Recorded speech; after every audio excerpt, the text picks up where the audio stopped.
Welcome to the Magical Story Official channel. Subscribe my channel for these interesting stories.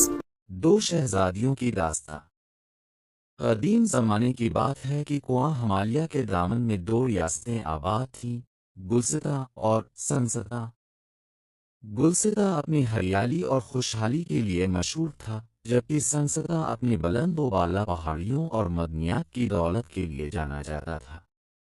गुलसिता की शहजादी का नाम ईमा था, जो अपनी नर्म दिली और दानाई की वजह से अवाम के दिलों की धड़कन थी। दूसरी तरफ सनसता की शहजादी एमिलिया थी, जो खूबसूरती में बेमिसाल थी, मगर उसका दिल तकब्बुर और हसद से भरा हुआ था। हसद का आगाज। ईमा और एमिलिया बचपन में सहेलियों की तरह पली बड़ी थीं। उनके दरमियान बज़ाहिर कोई दुश्मनी न थी, लेकिन जैसे जैसे वो जवान हुई, एमिलिया के अंदर एक अजीब सी बेचैनी पैदा होने लगी। वो जब भी गुलसिता जाती, वहाँ के लोगों को ईमा के गीत गाते पाती। ईमा का लिबास सादा होता, मगर उसकी मुस्कुराहट में वो जादू था जो एमिलिया के हीरो जुड़े लिबास में भी न था। एक दफ़ा दोनों रियासतों के मुश्तरका मेले में तमाम गैर मुल्की सफ़ीरों और मुअज़्ज़िज़ीन ने ईमा की सियासी बसीरत और उसके फलाही कामों की तारीफ़ की। एमिलिया, जो घंटों आईने के सामने बैठकर तैयार हुई थी, ये देखकर तिलमिला उठी कि तवज्जो का मरकज़ वो नहीं बल्कि ईमा है। यही वो लम्हा था जब एमिलिया के दिल में हसद की पहली चिंगारी सिलगी। साजिशों का जाल। एमिलिया ने फैसला कर लिया कि वो ईमा का सुकून बर्बाद कर देगी।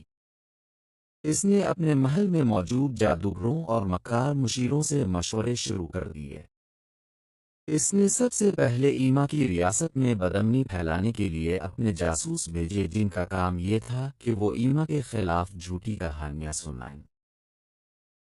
शहजादी ईमा, तुम्हारे टैक्स का पैसा अपनी आसाइश पर खर्च कर रही है। एमिलिया के कारिंदों ने गुलसिता के बाजारों में ये झूठ फैलाया।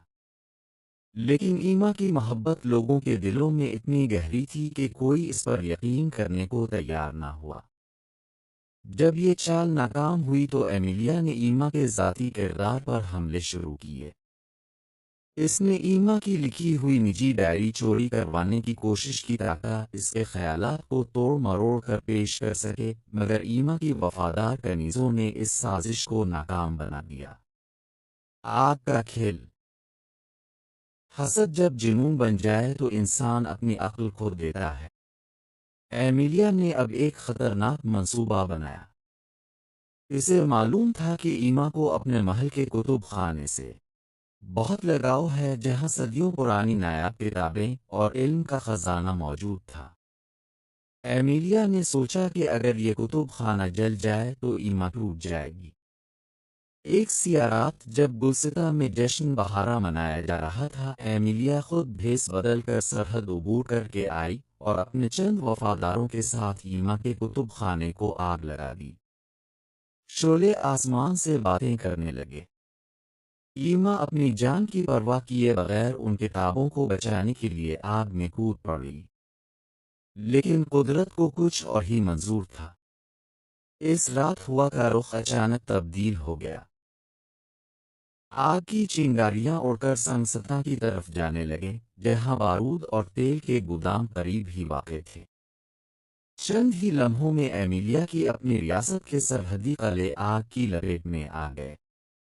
अंजाम और इबरत।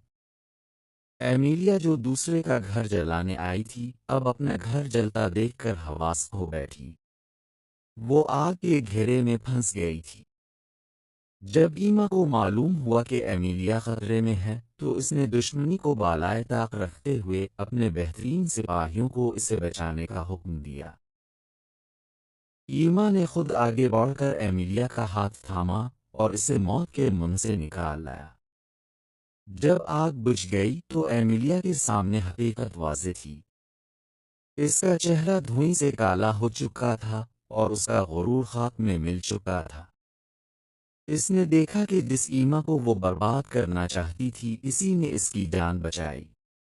एमिलिया ने रोते हुए ईमा से मुआफ़ी मांगी और कहा, ایما میں تمہیں جلانا چاہتی تھی، لیکن میں یہ بھول گئی تھی کہ حسد کی آگ سب سے پہلے حاسد کو ہی جلاتی ہے۔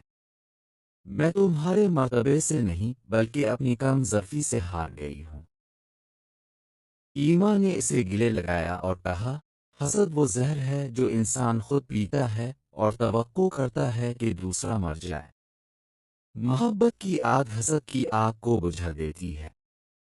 اس دن کے بعد ایمیلیا نے اپنی زندگی بدل لی۔ اس نے سنستا کے تخت سے دستبردار ہو کر اپنی زندگی لوگوں کی خدمت کے لیے وقف کر دی۔ دونوں ریاستوں میں امن قائم ہو گیا، مگر تاریخ کے پنوں میں یہ واقعہ ہمیشہ کے لیے درج ہو گیا کہ حسد کی آگ میں صرف راکھ ملتی ہے، جبکہ محبت کا پودا ہمیشہ ہرا بھرا رہتا ہے۔